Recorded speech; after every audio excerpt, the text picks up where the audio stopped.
सर्वांना प्रथमतः जय शिवराय.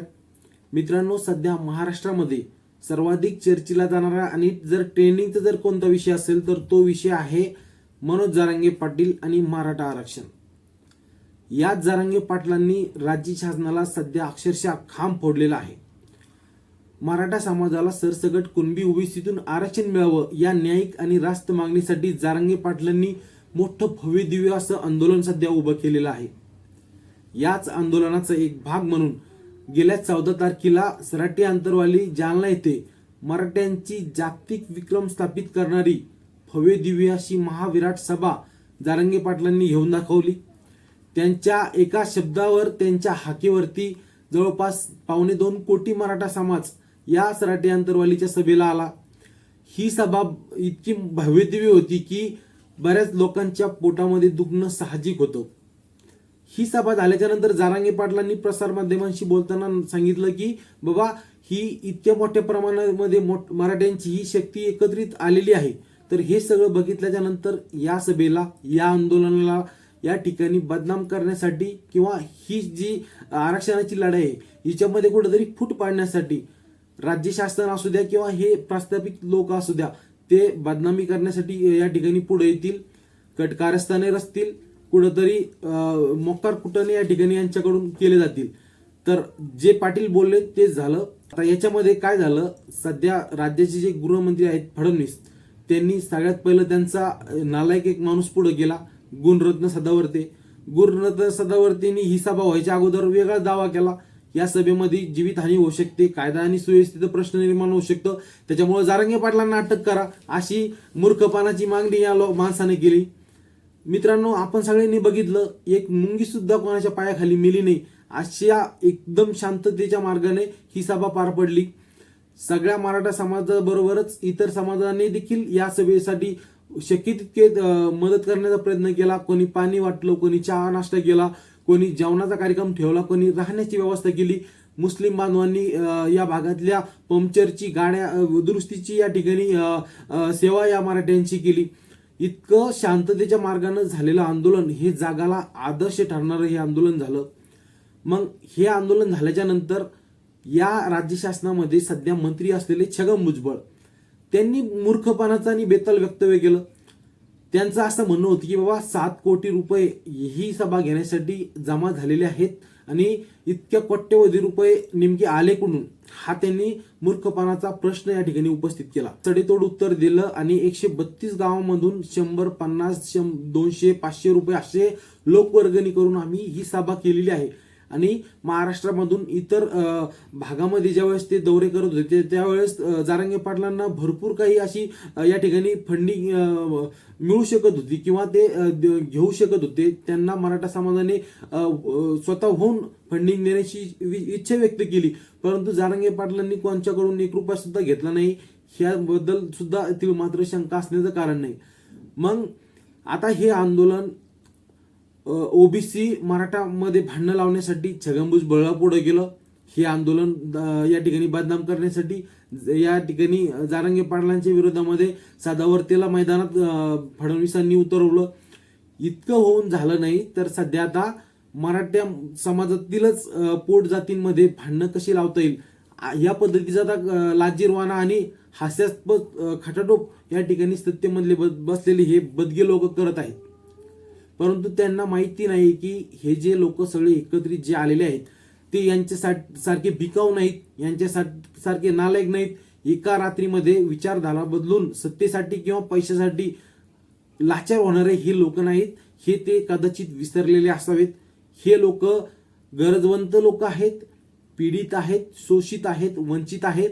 यांच्या लेकरांना शिक्षणाची गरज आहे, यांच्या लेकरांना नोकऱ्यांची गरज आहे. यांच्याकडे आता दिवसांदिवस पिढ्यानपिढ्या आता संख्या वाढत असल्यामुळे जमिनीचं या ठिकाणी प्रमाण त्यांच्याकडे कमी झालेलं आहे. आणि ह्या सगळ्या गोष्टीचं या सगळ्या समाजाला या ठिकाणी कुठंतरी गरज भासायला लागलेली आहे. आणि याच गरजेपोटी मराठा समाज सध्या आता एकत्रित झालेला आहे आणि जरांगे पाटीलच आपल्याला आरक्षण देऊ शकतात, कारण की जरांगे पाटलाच्या मागे कोणतीही राजकीय पार्श्वभूमी नाही. या माणसाने समाजासाठी काय केलेलं आहे, सत्याचा मित्रांनो खरंच विजय होत असतो.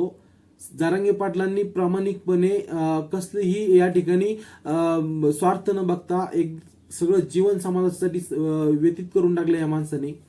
स्वतःची शेतजमीन विकली, स्वतःचा कधी परिवार बघितला नाही, लेकरं बाळ बघितले नाही, फक्त एक झपाटल्यागत महाराष्ट्रभरामध्ये त्यांनी मराठा समाजाचा उद्धार करण्यासाठी त्यांनी भरपूर काही आंदोलनं उभा केली. आम्ही ते आंदोलनं जवळून बघितली. आम्ही या आंदोलनाचे, त्यांच्या अगोदरच्या आंदोलनाचे साक्षीदार आहोत.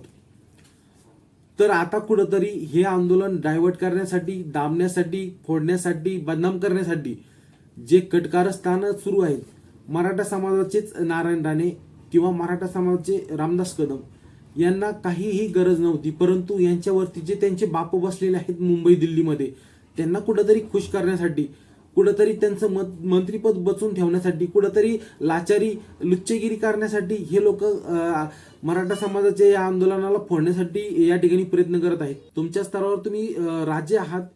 रामदास कदम पण म्हणला की बाबा आमचा काय ठेका घेतला का मनोज जरांगेंनी? अरे गध्या, ज्या लोकांनी तुला मोठं केलं, ज्या लोकांची तुझ्यावर उपकार आहे, त्या लोकांना तू पाठिंबा द्यायचं तर सोडून दे. तू त्यांना विरोध करतोय का? विरोध करतोय कारण की तुझ्या बापंती तिकडं वरती खुश झाले पाहिजे, त्याच्यामुळे तू विरोध करतोय.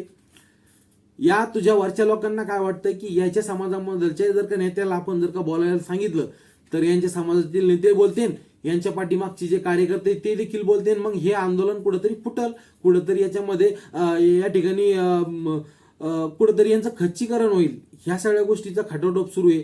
आतापर्यंत मराठा समाजाचे 2 लोक पुढे आले. याच्यानंतर देखील इतर काही मराठ्यांचे जे लाचार, जे सत्तेसाठी जे हापापलेले लोक आहेत ते पुढे येतील. ते लोक काहीतरी बेजबाबदार वक्तव्य करतील, मराठा समाजाच्या या ओबीसी आरक्षणाला विरोध करतील. परंतु यांचा हा सगळा विरोध आपण नक्कीच मोडीत काढू, याचा मला विश्वास आहे. मराठा समाजातील सगळे तरुण जागरूक झालेले आहेत. रामदास कदमला, नारायण राणेला हे फोन करून जाब विचारत आहेत. नक्कीच जारंगे पाटलांचं हे आंदोलन एक निर्णायक टप्प्यामध्ये आलेलं आहे आणि हे आरक्षण जर का भेटलं तर जारंगे हा मराठा समाजाचा हिरो होईल. आपली दुकानदारी बंद पडेल. आपल्याला नंतर समाजामध्ये नाक राहणार नाही आरक्षण मतदान मागण्यासाठी. त्याच्यामुळे हा लाजीरवाना आणि केविलवाना प्रयत्न हे लोक करत आहेत. जारंगे पाटलांना तुम्ही किती विरोध करा, सध्या जारंगे पाटलांच्या पाठीमागं तनमनधारांना मराठा समाज हा भक्कमपणे उभा राहिलेला आहे. हे आंदोलन तुम्हाला कशाही पद्धतीनं कोणत्याही स्थितीमध्ये फोडता येणार नाही याची सगळ्या मराठा समाजाच्या लोकांना खात्री पडलेली आहे आणि तुम्ही आता आमचं काही वाकडं करू शकत नाही. महाराष्ट्रभरामध्ये सगळ्यात जर का जास्त जर का सत्तेमध्ये सत्ता भोगलेला जर का समाज असेल तर तो मराठा समाज आहे. पण आता मराठा समाजाचे 2 टप्पे झालेले आहेत, हे लक्षात घ्या मित्रांनो. एक प्रस्थापित मराठा आणि एक विस्थापित मराठा. मराठा समाजाच्या जीवावरती जे मोठे झाले ते प्रस्थापित मराठे, त्यांनी शैक्षणिक संस्था, कारखाने, मोठे उद्योग ते टाकून बसलेले आहेत. मोठ्या शहरांमध्ये अब्ज रुपयांचे त्यांनी प्रॉपर्टी घेऊन ठेवलेली आहे. त्यांना गरज नाही राहिली. आता राजेश टोपे माझ्या जिल्ह्यातील आहे. राजेश टोपेंच्या भरपूर काही शैक्षणिक संस्था ते चालवत आहेत. राजेश टोपेंनी मला एक तरी उदाहरण द्यावं की मराठा समाजाच्या या पोराचं मी फीस माफ केली. बाबा त्याची परिस्थिती घरची नव्हती, त्याची फीस खूप सारी होती, मी त्याची फीस माफ केली, असं राजेश टोपेंनी जाहीर करावं. त्या दिवशी तर लगे भगवी टोपी, भगवा रुमाल घालून राजेश टोपे हे या सराटी आंतरवालीच्या आंदोलनामध्ये सहभागी झाले. राजेश टोपेच नाही, मी कोणत्याही राजकीय पक्षाच्या एका माणसाला नाही टार्गेट करत. आमची ना भाजप आहे, ना आमची सेना, आमची ना काँग्रेस, आमची ना राष्ट्रवादी, आमचा ना शिंदे गट, ना आमचा ठाकरे गट, ना आमचा अजित पवार गट, ना आमचा शरद पवार गट.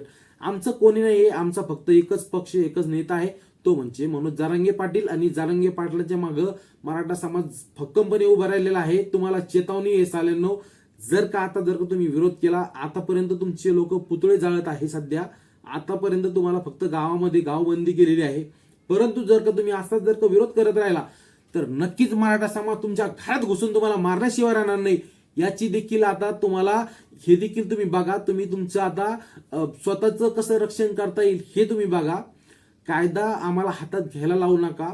कायदा आणि सुव्यवस्थेचा प्रश्न निर्माण आम्हाला करायला लावू नका. जारंगे पाटील वारंवार शांततेचं आव्हान करत आहे. तर जारंगे पाटलांमुळेच मराठा समाज सध्या गुपचूप बसलेला आहे, शांत बसलेला आहे. परंतु ही जी शांती आहे ती सुनामी यायच्या अगोदरची शांती आहे, हे लक्षात घ्या. तुम्हाला गाव बंद केलेले आहेत, तुम्हाला शहर बंद केलेले आहेत, हे तुमच्यासाठी भरपूर आहे. जर तुम्ही असे जर का भुकत राहिला तर निश्चितपणे तुम्हाला मराठा समाज जापन विचारेल आणि मराठा समाज तुम्हाला ठोकून सुद्धा काढल्याशिवाय राहणार नाही. समाजाच्या आरक्षणाचा प्रचार प्रसार व्हावा, तळागाळापर्यंत लोकांना या आरक्षणाचे सगळे आपले मुद्दे काय आहेत ते सगळे पोहोचावेत, यासाठी एक प्रामाणिक प्रयत्न मी माझ्या या युट्यूब चॅनलच्या माध्यमातून करत आहे. तुम्ही जर का हा सगळा व्हिडिओ जर बघितला असेल तर प्लीज भावांनो एक लाईक केल्याशिवाय जाऊ नका. त्याच्यासाठी काही पैसे लागत नाही, काही चार्ज लागत नाही. तुम्ही जितक्या लाईक करताल तितकं मला फक्त एक मनोबल माझं वाढेल नक्कीच. चॅनलवर जर तुम्ही नवीन असाल, तुम्ही जर का हा व्हिडिओ जर का पोटतिडकीने सगळा जर का बघितला असेल तर नक्कीच तुम्ही एक तुमचा एक छोटा भाऊ म्हणून, तुमच्या एका छोट्या भावाचं चॅनल म्हणून तुम्ही माझं चॅनल सबस्क्राईब करून नक्कीच जाल, बेल आयकॉन दाबून नक्कीच जाल, ही तुमच्याकडून मी अपेक्षा व्यक्त करतो. तुम्हाला हा व्हिडिओ नेमका कसा वाटला याचं तुम्ही तुमचं मत, अभिप्राय, प्रतिक्रिया नक्कीच कमेंट बॉक्समध्ये नक्कीच व्यक्त कराल, ही देखील तुमच्याकडून एक अपेक्षा आहे. मित्रांनो, तर चला भेटूयात एखाद्या नवीन व्हिडिओमध्ये, एखाद्या नवीन टॉपिकवरती. तुर्तास धन्यवाद. जय हिंद, जय महाराष्ट्र, जय शिवराय, जय जिजाऊ. उठ मराठा.